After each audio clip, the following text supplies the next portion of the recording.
Hello everyone. ये आज chemical bonding का हमारा दूसरा पार्ट है। हमारे पहले पार्ट में हमने इंट्रोडक्शन पार्ट बताया, उसमें एक्सप्लेन किया आपको कि किस तरीके से आप लेविस डॉट स्ट्रक्चर बनाते हैं, लेविस डॉट क्या होता है, और ब्रीफली इंट्रोडक्शन दिया। अगर आपने मेरी पहली वीडियो नहीं देखी है तो उसे ज़रूर देखें, क्योंकि फिर उसी से इसका कनेक्शन है और कनेक्शन जुड़ने में फिर आसानी होगी। और हमारे चैनल को लाइक भी करें, शेयर भी करें।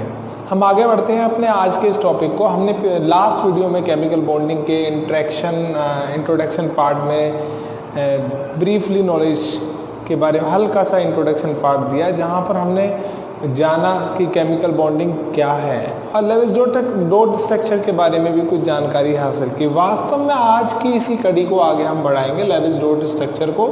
पर उससे पहले केमिकल बॉन्डिंग के टाइप को हल्का सा जानते हैं कि केमिकल बॉन्डिंग बेसिकली हमारे पास जो बॉन्ड होते हैं, हमारे पास यहाँ पर बॉन्ड में मैंने पहले बताया था कि जो इंट्रैक्शन है दो पार्ट का, और जैसे मान लो कोई एक एटम है दूसरा एटम है, उनके बीच का इंट्रैक्शन पार्ट है। और यहाँ केमिकल बॉन्ड को हम यहाँ पर दो तरीके से क्लासिफाई कर सकते हैं। एक वो जो स्ट्रॉन्ग बॉन्ड होते हैं और एक वो जो अपने वीक बॉन्ड होते हैं, यहाँ पर इनको वीक बॉन्ड बोला जाता है।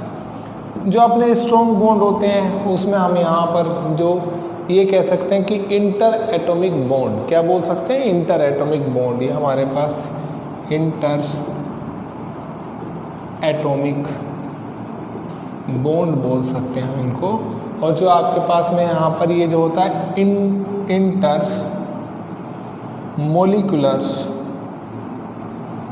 मोलिकुलर फोर्स ऑफ अट्रैक्शन यहाँ पर होता है इनके बीच में।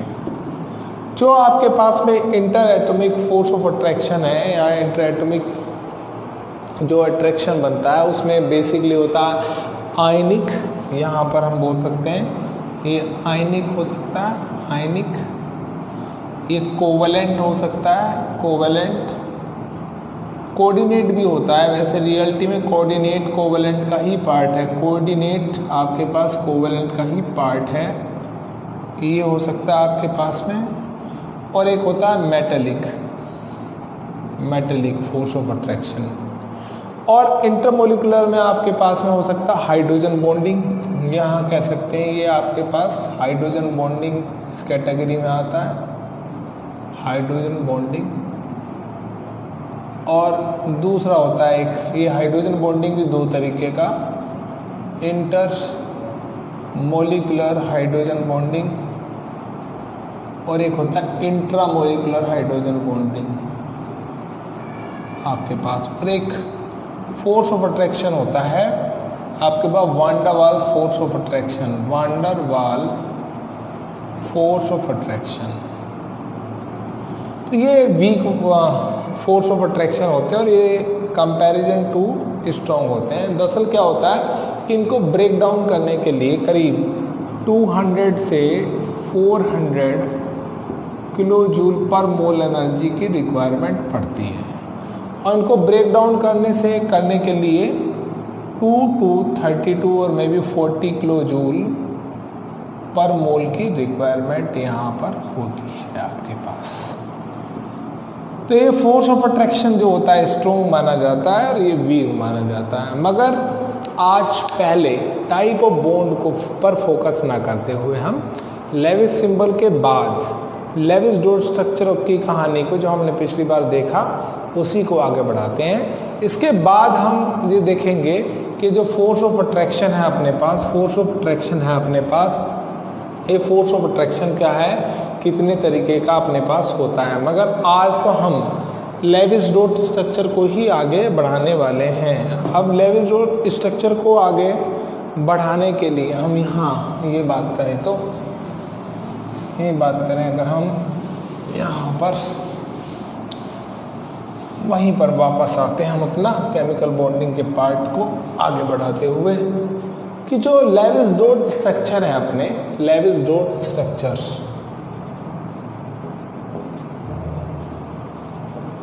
ये जो लेविस डॉट स्ट्रक्चर है, इन लेविस डॉट स्ट्रक्चर के लिए कुछ बातें हैं जो हमें ध्यान में रखनी होती हैं। कि पहली बात तो ये है कि किसी भी लेवल जोड़ स्ट्रक्चर को बनाते वक्त आउटर मोस्ट इलेक्ट्रॉन, यानी कि अगर हम लेवल जोड़ स्ट्रक्चर बना रहे हैं तो आउटर मोस्ट इलेक्ट्रॉन, जिन्हें हम वैलेंस इलेक्ट्रॉन बोलते हैं, जिन्हें हम वैलेंस इलेक्ट्रॉन बोलते हैं। तो आउटर मोस्ट इलेक्ट्रॉन होते हैं जिन्हें वैलेंस इलेक्ट्रॉन बोलते हैं, वो बहुत एक इम्पोर्टेंट रोल अदा करते हैं। दूसरा हमारे पास होता है कि जो कोई भी वैलेंस इलेक्ट्रॉन है वो इलेक्ट्रॉन को डोनेट करेगा या एक्सेप्ट करेगा ऑक्टेट को पूरा करने के लिए, अपने ऑक्टेट रूल को फॉलो करने के लिए। अब जो अपना हाइड्रोजन है वो डुप्लेट रूल फुल करता है, और हाइड्रोजन को छोड़ के और हीलियम को छोड़ के बाकी जितने भी होते हैं वो ऑक्टेट रूल को फॉलो करते हैं। हाइड्रोजन 2 इलेक्ट्रॉन डुप्लेट पूरा करता है, सेंट्रल एटम यहाँ पर। अब कोई भी अगर हम लेविस डॉट स्ट्रक्चर बना रहे हैं तो सेंट्रल एटम के पास 8 इलेक्ट्रॉन हो सकते हैं और मोर देन 8 इलेक्ट्रॉन भी वो हो सकते हैं, परंतु कभी भी 8 इलेक्ट्रॉन से कम नहीं हो सकते। एक ओल्ड और बेसिक थ्योरी है जो हम लेविस डॉट स्ट्रक्चर के बाद, इसके बाद भी थ्योरी है, इसमें हम सिर्फ स्ट्रक्चर की बात करेंगे, शेप की बात नहीं करेंगे। अगर हमें शेप की बात करनी है तो हम VSEPR थ्योरी की बात करेंगे, इसमें शेप की बात भी करते हैं। उसके बाद हम VBT थ्योरी की बात करेंगे, VBT थ्योरी, फिर VSEPR थ्योरी की बात करेंगे। MOT आगे वो भी पढ़ेंगे जिसमें सुगडेन और सिडविक का बहुत इंपॉर्टेंट रोल होता है, जिसे हम आगे समझेंगे।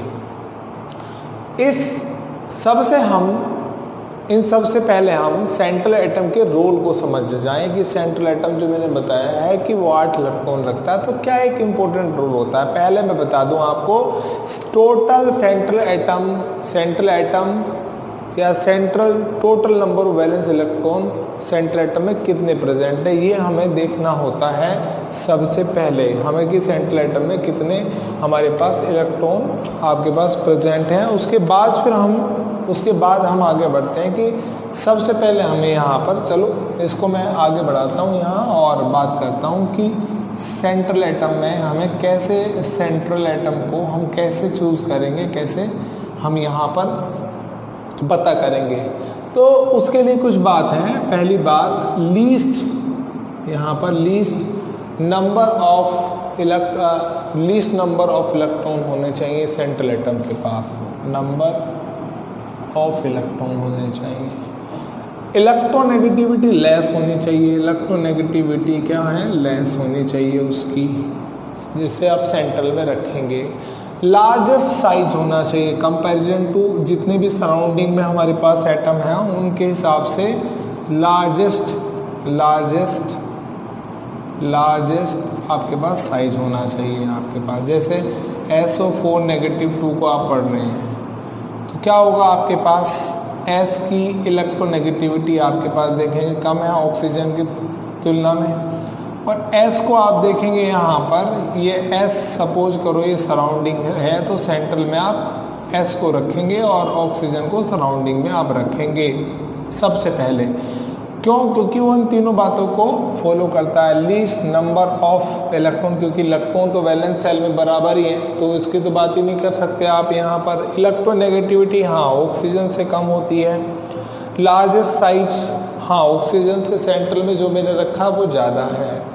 और हायर एटॉमिक नंबर होना चाहिए। क्या है? हायर एटॉमिक नंबर होना चाहिए। तो इस सेंट्रल एटम की कुछ खास बात हैं जो हमें फॉलो करनी है स्ट्रक्चर को बनाते वक्त। थर्ड, सभी एटम अपना ऑक्टेट पूरा करेंगे हाइड्रोजन और हीलियम को छोड़कर। अगर हम हाइड्रोजन हीलियम का कोई स्ट्रक्चर बना रहे हैं तो हाइड्रोजन हीलियम को छोड़कर बाकी सभी आपने ऑक्टेट पूरे करेंगे। हाइड्रोजन से मुझे एक बात और ध्यान आ गई कि हाइड्रोजन फ्लोरीन को कभी भी सेंट्रल एटम नहीं माना जा सकता, क्योंकि कारण उसकी जो इलेक्ट्रोनेगेटिविटी है, आप जानते हैं फ्लोरीन की इलेक्ट्रोनेगेटिविटी 4.0 पोलिंग स्केल होता है, और जबकि हमने बताया कि इलेक्ट्रोनेगेटिविटी क्या है, लेस होनी चाहिए। बढ़ते हैं आगे। अगर हमारे पास कोई स्पीशीज पर नेगेटिव चार्ज है, किसी स्पीशीज पे हमारे पास नेगेटिव चार्ज है, तो हम टोटल नंबर ऑफ इलेक्ट्रॉन निकालते वक्त उन नेगेटिव चार्ज को, यानी कि नेगेटिव चार्ज कब आता है, नेगेटिव चार्ज हमेशा तभी आता है जब किसी भी स्पीशीज के पास में यहाँ पर नेगेटिव चार्ज कब आया भाई, बात करते हैं नेगेटिव चार्ज कब आया। जैसे मान लो यहाँ पर यहाँ SO4 -2 है, तो जब हम टोटल इलेक्ट्रॉन निकालेंगे, यहाँ पर टोटल इलेक्ट्रॉन निकालेंगे, कैलकुलेट करेंगे, तब हम सल्फर के 6 होते हैं +6 × 4 +2 कर देंगे। ये जो हमने 2 किया है क्योंकि 2 नेगेटिव चार्ज है हमारे पास। अगर स्पीशीज के अंदर नेगेटिव चार्ज होता है तो उसे ऐड कर दिया जाता है, और नेगेटिव चार्ज को हमेशा हम कॉर्नर पे रखेंगे, सेंटर में कभी भी नेगेटिव चार्ज को नहीं रखेंगे। अगर स्पीशीज के पास पॉजिटिव चार्ज है तो उसे सब्ट्रैक्ट कर देंगे, यानी कि घटा देंगे, और उसे कभी भी नेगेटिव, जो आपके पास पॉजिटिव चार्ज है उसे सेंटर में ही रखते हैं, कॉर्नर वाले एटम पर कभी भी नेगेटिव पॉजिटिव चार्ज को नहीं रखा जाता है। ये बहुत इंपॉर्टेंट पार्ट अपने पास, जैसे हमारे पास होता है NH4 पॉजिटिव, यहाँ से बात करें NH4 पॉजिटिव, तो नाइट्रोजन के पास 7 मतलब 5 होता है, +4 × 1 प्लस आपके पास 1 प्लस चार्ज है तो वो घट जाएगा आपके पास में, तो आपके 5 + 4 - 1 यानी कि 8, ये आपके पास में आ गया, आपके पास में ये आपके पास में आ जाता है 5 + 4 - 1 यानी कि 8 आ गया। सेंट्रल एटम हमेशा मैक्सिमम कोवेलेंसी ही शो करते हैं, ऑक्सीजन हमेशा 2 कोवेलेंसी शो करेंगी। अब अगर आपके पास सल्फर है तो सल्फर मैक्सिमम 6 शो करेगा, आपके पास नाइट्रोजन है तो मैक्सिमम 4 शो करेगा, आपके पास फॉस्फोरस है तो मैक्सिमम 5 शो करेगा, आपके कार्बन है तो मैक्सिमम 4 शो करेगा, आपके पास सिलिकॉन है तो मैक्सिमम 4 करेगा, और क्लोरीन है तो मैक्सिमम 7 करेगा। इसके अलावा कुछ मिनिमम कोवेलेंसी भी हुआ करती हैं, उनको भी शो करता है। अगर हमारे पास सल्फर है तो सल्फर मैक्सिमम के अलावा 2 और 4 भी शो कर सकता है आपके पास में। ऑक्सीजन हमारे पास -1, आपके पास देखेंगे 1 भी शो कर सकता है आपके पास। नाइट्रोजन 3 में ज़्यादा खुश होता है तो फॉस्फोरस जनरली 3 कर सकता है। आप देखेंगे आप यहाँ पर मैक्सिमम अगर आप देखें नाइट्रोजन तो 4 शो करता है, और क्लोरीन आपके पास 1 3 5 7, क्लोरीन हमारे पास 1 3 5 भी शो करते हैं, और जनरल केस में 7 भी आपके पास मैक्सिमम शो कर सकते हैं। तो ये कोवेलेंसी का चक्कर रहा। अब हम देखो, अब हम जो ये बात आपको समझा रहे हैं, इस बात पे थोड़ा सा एक लॉजिकल पार्ट है। आप भी कह रहे होंगे भाई क्या समझा रहे हैं आप, क्या समझा रहे हैं आप, जो है ये जो आपने पॉइंट समझाए हैं आपको, इसमें बोर होने की बिल्कुल भी जरूरत नहीं है। जब हम क्वेश्चन करेंगे तो आपको थोड़ा सा स्लो लगेगा वीडियो, और उसके बाद इसमें खूब मज़ा आने वाला है जब हम लेवेज रोड स्ट्रक्चर बनाने वाले हैं। हम बढ़ते हैं अपने आगे, देखते हैं इसमें हमने क्या लॉजिक लगाया। जितनी भी बात आपको बताई है सारी बातों को अब इसमें अप्लाई करते हैं। हम यहाँ पे बात कर रहे हैं यहाँ पर, एक बात और बता दें यहाँ पर कि जो टोटल इलेक्ट्रॉन निकाला जाता है, वैसे तो मैंने निकाल के दिखा दिया है, टोटल इलेक्ट्रॉन को मैं TE बोल रहा हूँ। टोटल इलेक्ट्रॉन निकाला जाता है वो हमेशा होता है वैलेंस इलेक्ट्रॉन जितना भी हमारे पास वैलेंस इलेक्ट्रॉन है ऑफ ऑल एटम, प्लस आपके पास में नेगेटिव चार्ज है तो उसको जोड़ देते हैं आपके पास में, और अगर आपके पास में कोई पॉजिटिव चार्ज है तो उसको घटा देते हैं आपके पास। ये टोटल इलेक्ट्रॉन निकाला जाता है। दूसरा आपके पास बॉन्ड पेयर ऑफ इलेक्ट्रॉन क्या होता है। देखो मैं एक एग्जांपल लेता हूँ, जैसे मान लो मेरे पास वाटर है, तो वाटर का स्ट्रक्चर मैं कॉमनली ऐसे बनाता हूँ, और ऑक्सीजन का एटॉमिक नंबर 8 होता है, 2 6 में आप करते हैं आप। हाइड्रोजन आपके पास 1 होता है ऐसे, तो आपके पास ऑक्सीजन के बाद 1 2 3 4 5 6, हाइड्रोजन के बाद 1, ऐसे हम बनाते हैं, बचपन से बनाते आए हैं, सिंपल सी बात है आपके पास। तो जिन्होंने बॉन्ड बना लिया, इन्होंने बॉन्ड बना लिया, ये बॉन्ड पेयर हो गए, ये बॉन्ड पेयर हो गए। जो खाली है वो लोन पेयर हो गए। क्या हो गए वो? Lone pair of electron. बढ़ते हैं अपने यहाँ पर बॉन्ड पेयर ऑफ इलेक्ट्रॉन हमें कैलकुलेट करने हैं।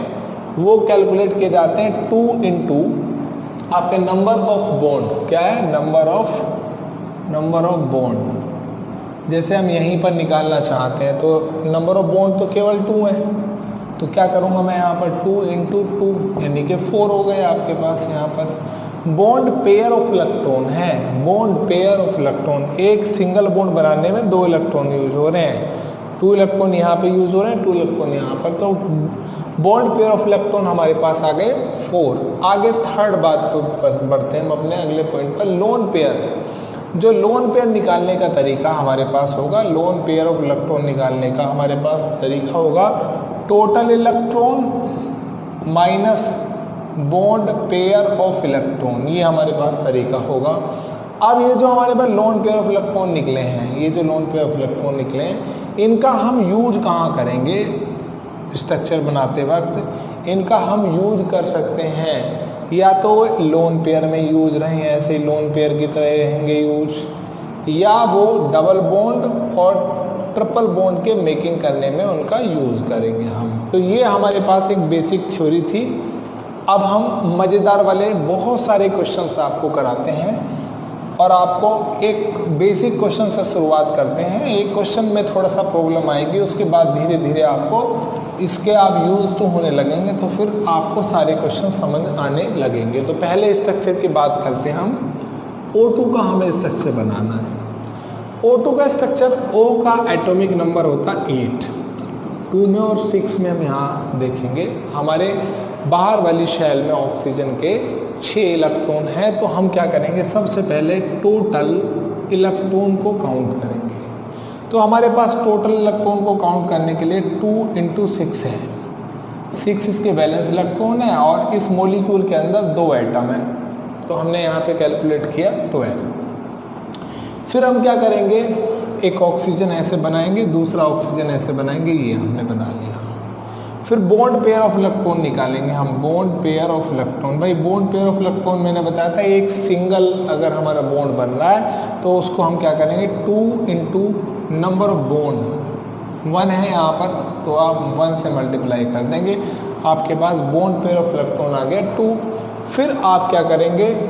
लोन पेयर ऑफ इलेक्ट्रॉन निकालेंगे। क्या निकालेंगे? Lone pair of electron. और लोन पेयर ऑफ इलेक्ट्रॉन निकालने का फॉर्मूला आपके पास है total electron minus bond pair of electron. Total electron आपके पास कितना? 12 माइनस 2 आपके पास आ गया 10, यानी कि लोन पेयर ऑफ इलेक्ट्रॉन हमारे पास है 10। अब कॉर्नर वाले एटम के ऑक्टेट को पूरा करते हैं। अब हमारे पास क्या है? कॉर्नर वाले एटम हमने ऑक्सीजन ने पकड़ ली, ऐसे बनाया, इसको पूरा करते हैं। कॉर्नर वाले एटम के ऑक्टेट को पूरा करते हैं। तो हमारे पास 1 2 3 4 5 6 7 8 हो गए पूरे। अगेन हम इस वाले को पूरा करते हैं, 1 2 3 4 5 6 आपके पास देखा है यहाँ पर 1 2 3 4 5 6। हमारे पास टोटल इलेक्ट्रॉन कितने हैं भाई? केवल 10 ही तो हमारे पास लोन पेयर। 2 ने बॉन्ड बना लिया, 2 यहाँ पर आ गए, 4 2 यहाँ आ गए, 6 2 यहाँ पर आ गए, 8 यहाँ पर आप क्या बात देखो, यहाँ आपके पास 10 और टोटल यहाँ पर 12। तो हमारे पास कितने थे? 12 थे। जो 12 में 2 तो बॉन्ड में यूज हो रहे हैं, ये हो रहे 2, और हमारे पास जो 10 है यहाँ पर वो लोन पेयर के रूप में 2 4 6 8 और 10, ये हमारे पास में हम देख रहे हैं यहाँ पर। अब क्या हो रहा है? अब हमारे इस ऑक्सीजन का ऑक्टेट पूरा है, हमारे इस ऑक्सीजन का ऑक्टेट पूरा है। आप देखेंगे यहाँ पर ये हमारा 2 4 6 और 8, और मगर इसमें देखें 2 4 और 6 इसका पूरा नहीं है।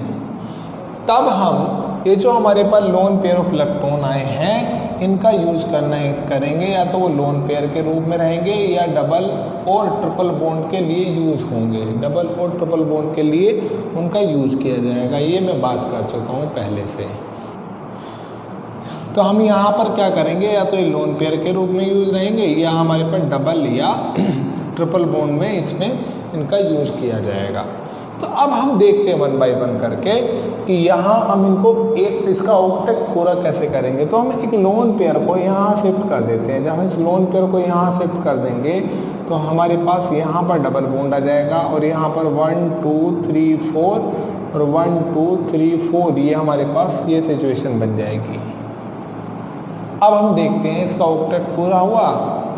भाई देखो 2 ये रे 4 और 2 यहाँ पर 6 और 2 यहाँ पर 8 पूरा हो गया। इसके देखते हैं 2 4 6 और 8। अब हमारे पास ये डबल बॉन्ड का जो लेविस रोच स्ट्रक्चर है बिल्कुल ठीक लेविस रोच स्ट्रक्चर है। ये हमने अभी यहाँ पर शो करके और ये सब चीज़ जान करके देख लिया। तो इस तरीके से ये हमारा आज का पहला स्ट्रक्चर रहा। अगले स्ट्रक्चर में बोलते हैं हम formation of N2। Formation of N2 यहाँ पर N2 पे आ जाते हैं। N का एटॉमिक नंबर 7 होता है और 7 को आप 2 में और 5 में तोड़ते हैं तो हमारे पास सबसे पहले N ऐसे करके सिंगल बॉन्ड N बना लेते हैं। हम यहाँ पर N सिंगल बॉन्ड हमने N बना लिया। अब हम क्या करते हैं इसके टोटल इलेक्ट्रॉन निकालते हैं। टोटल इलेक्ट्रॉन निकालने के लिए हमारे पास क्या फॉर्मूला है, वो हमारे पास 2 × 5 हमारे पास आ गया 10। टोटल इलेक्ट्रॉन हमारे पास आ गया 10। अब हम यहाँ बॉन्ड पेयर ऑफ इलेक्ट्रॉन निकालते हैं। कितनों ने बॉन्ड बनाया, बॉन्ड पेयर ऑफ इलेक्ट्रॉन हमारे पास यहाँ पर 2 ही है तो हम यहाँ 2। अब हम लोन पेयर निकालते हैं। लोन पेयर ऑफ इलेक्ट्रॉन यहाँ पर आपका 10 - 2 यानी कि 8। अब इसके स्ट्रक्चर को हम थोड़ा सा देखते हैं अच्छी तरीके से और इसको समझते हैं, फिर ये कैसे इसके फाइनल स्ट्रक्चर पर हम पहुँचेंगे। ये हम लेविस रोच स्ट्रक्चर बना रहे हैं और लेविस रोच स्ट्रक्चर बहुत इम्पोर्टेंट होता है। अब हम देखते हैं हमने बनाया यहाँ N सिंगल बॉन्ड N और यहाँ पर हमें शो करना है 1 2 3 4 5 6 7 8 और यहाँ पर 2 10। ये हमने शो कर दिए। ये 8 इलेक्ट्रॉन जो हमारे लोन पेयर के रूप में हमने शो कर दिए और ये 2 इलेक्ट्रॉन हमने बॉन्ड पेयर में कर दिए। अभी आप देखेंगे यहाँ पर कि इस N के पास में 2 4 6 है और इस N के पास 2 4 और 2 यहाँ पर सेंटर में 6 है। ये ऑक्टेट पूरा नहीं कर रहा है तो हम क्या करेंगे, हमने बोला कि जो 8 इलेक्ट्रॉन है इनका हम यूज कहाँ करेंगे, या तो लोन पेयर के रूप में ही रहेंगे या फिर डबल बॉन्ड या ट्रिपल बॉन्ड बनाने में यूज होंगे। तो बढ़ते हैं इसको यहाँ डालते हैं। जब इसको यहाँ डालेंगे तो हमारे पास N डबल बॉन्ड N आ जाएगा और यहाँ पर हमारे पास एक इलेक्ट्रॉन यहाँ खाली इस तरीके से रहेगा। अभी भी देखेंगे यहाँ पर 2 4 6 अभी भी हमारे पास पूरा नहीं हुआ है तो हम क्या करेंगे, इस वाले लोन पेयर को देखते हैं यहाँ पर डाल करके। अब यहाँ पर डालते हैं तो यहाँ आ जाता है ट्रिपल बॉन्ड और यहाँ ये सिचुएशन हमारे पास बन जाती है। तो एक ट्रिपल बॉन्ड यहाँ पर 3 इस नाइट्रोजन के 3 इस नाइट्रोजन के 6 और 2 8 इसके पूरे हो गए जी और इसके पूरे हो जाते हैं, इसके पूरे हो जाते हैं।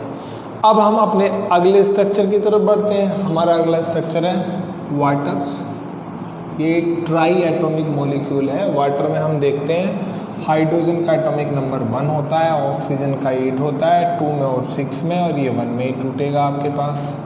तो सबसे पहले हम क्या कर लेते हैं, टोटल इलेक्ट्रॉन निकालते हैं। टोटल इलेक्ट्रॉन निकालने के लिए हमें क्या करना पड़ा, 2 × 1 + 6 यानी कि 8। ऐसे हमने यहाँ पर टोटल इलेक्ट्रॉन निकाले।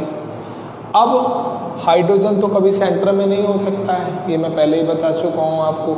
और हाइड्रोजन से ज़्यादा, तो हाइड्रोजन को भी अब सेंटर में रखेंगे नहीं, तो सेंटर में किसको रखेंगे, ऑक्सीजन में। ऑक्सीजन का साइज भी हाइड्रोजन से ज़्यादा बड़ा है, ये रखा हमने।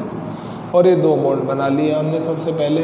अब हम बॉन्ड पेयर ऑफ इलेक्ट्रॉन निकाल लेते हैं। बॉन्ड पेयर ऑफ इलेक्ट्रॉन 2 यहाँ पर वो आ गया हमारे पास 4। अब हम लोन पेयर ऑफ इलेक्ट्रॉन निकालेंगे। लोन पेयर ऑफ इलेक्ट्रॉन हमारे पास कहते हैं 8 - 4 यानी कि 4 आपके पास आ गए।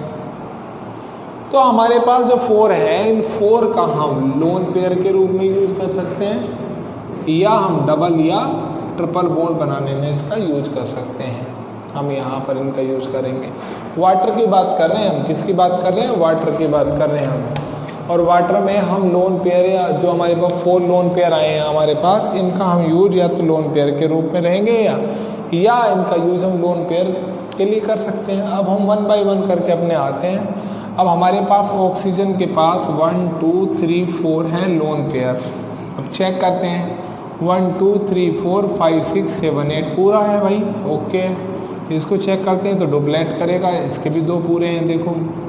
इनको चेक करते हैं, इसके भी पूरे हैं, तो इट्स ओके। ये वाटर का स्ट्रक्चर जो आपका बन गया है वो आपके पास में पूरा बन गया। अब हम अपने अगले स्ट्रक्चर की तरफ बढ़ते हैं। ध्यान देना, मैं कोई भी स्ट्रक्चर आपके 12th class 11th class standard का कोई भी स्ट्रक्चर मैं छोड़ नहीं रहा हूँ, तो सारे स्ट्रक्चर को मैं 1 बाय 1 करके समझाने की यहाँ पर मैं कोशिश कर रहा हूँ। तो अभी मेरा जो स्ट्रक्चर है वो है H3O पॉजिटिव। क्या है मेरे पास?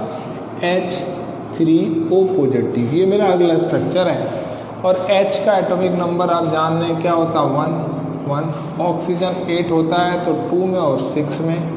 टोटल इलेक्ट्रॉन निकालूं यदि मैं, तो मेरे पास 3 × 1 + 6 - 1, तो 3 + 6 - 1 यानी कि 8 आपके पास आ गया। अब ये मेरे पास जो 8 है टोटल इलेक्ट्रॉन निकल आया। मैं बॉन्ड पेयर ऑफ इलेक्ट्रॉन निकालूंगा। Bond pair of electron equal to हमारे पास कितना होगा? तो पहले मैं एक स्ट्रक्चर बना लेता हूँ, HO, ये H और ये H और यहाँ पॉजिटिव चार्ज। मैं पहले ही बता चुका हूँ कि पॉजिटिव चार्ज सेंटर पे आएगा। हमारे यहाँ पे बॉन्ड पेयर देखें 2 4 6, तो हमारे पास 6 होगा। लोन पेयर देखें हम, लोन पेयर हमारे पास कितना आया? 8 - 6 यानी कि 2। अब ये 2 इलेक्ट्रॉन जो हमने यूज किया तो लोन पेयर के रूप में या डबल या ट्रिपल बॉन्ड में बनाने में यूज होंगे, मैं पहले ही बता चुका हूँ आपको। आगे बढ़ते हैं और आगे बढ़ने के बाद ट्राई करते हैं, चेक करते हैं कि स्ट्रक्चर ठीक है कि नहीं है। तो ऑक्सीजन हाइड्रोजन, ये वाला हाइड्रोजन 2 पूरे करेगा तो 2 पूरे कर लिए। हमारे पास यहाँ पर ये 1 2 पूरे करेगा तो इसने पूरे कर लिए, इसने पूरे कर लिए। अब बात करते हैं लोन पेयर 2 है हमारे पास, तो 2 लोन पेयर हमारे पास हैं 1 2 3 4 5 पॉजिटिव चार्ज है, 6 7 8, तो ये ओके, ये स्ट्रक्चर अपना ओके है। जो हाइड्रोजन के 2 इलेक्ट्रॉन पूरे कर रहा है और आप देख रहे हैं ऑक्सीजन भी अपना यहाँ पर जो है वो 2 इलेक्ट्रॉन पूरे कर रहा है। तो ऑक्सीजन 8 इलेक्ट्रॉन पूरे कर रहा है। अब बात करते हैं यहाँ पर NH3 जो एक नया स्ट्रक्चर है।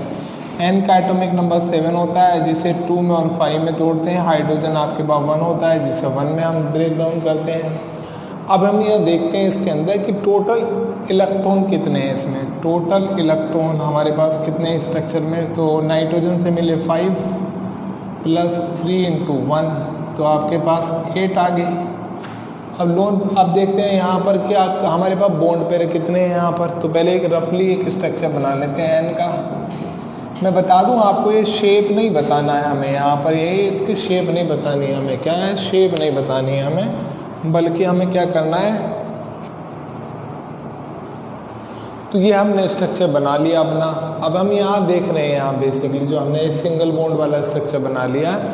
अब हमारे पास यहाँ हम निकालते हैं बॉन्ड पेयर ऑफ इलेक्ट्रॉन। तो हम यहाँ देख रहे हैं कि 2 4 6, तो मेरे पास 6 आ गए। उसके बाद लोन पेयर ऑफ इलेक्ट्रॉन निकालूंगा। लोन पेयर ऑफ इलेक्ट्रॉन निकालने का फॉर्मूला टोटल इलेक्ट्रॉन 8 - 6 यानी कि 2। तो मैं इस नाइट्रोजन पर यहाँ एक लोन पेयर और यहाँ ऐसे करके ऐसे कर दूंगा। मैं इसके यहाँ पर टोटल इलेक्ट्रॉन काउंट करता हूँ तो 1 2, हाइड्रोजन 2 ही पूरे करेगा, ये वाला भी 2 पूरा कर रहा है, ये वाला भी 2 पूरे कर रहा है।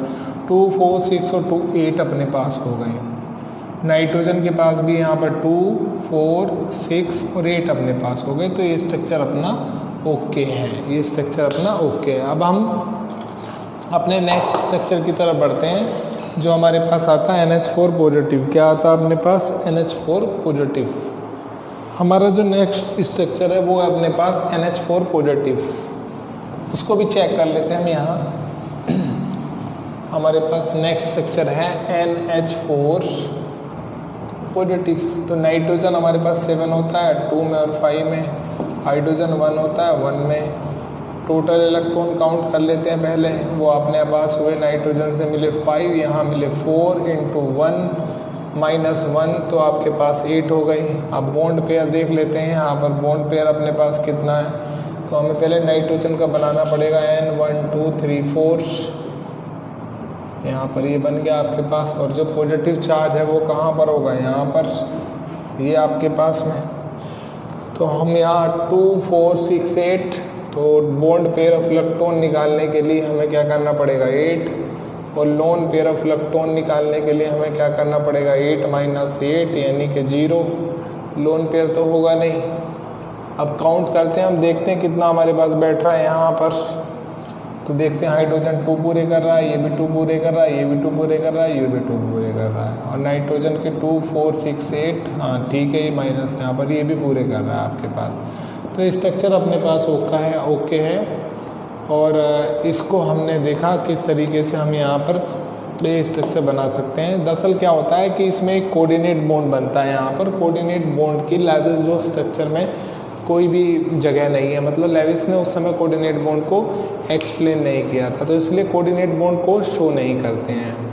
तो ये हमारे पास कुछ बेसिक स्ट्रक्चर थे। इसके बाद भी हम कुछ स्ट्रक्चरों को जारी रखेंगे। आपको आगे के पार्ट में आपको एक और पार्ट मिलेगा, क्योंकि ये वीडियो थोड़ी सी बड़ी हो जा रही है, तो इसीलिए मैं इस वीडियो को यहीं पर रोक रहा हूँ। आई होप आपको ये लेविस-डॉर्फ स्ट्रक्चर की ये थ्योरी समझ में आई होगी। अगले कुछ टिपिकल स्ट्रक्चर के साथ हम अगले पार्ट में आपसे फिर मिलेंगे। Thank you very much. Thank you.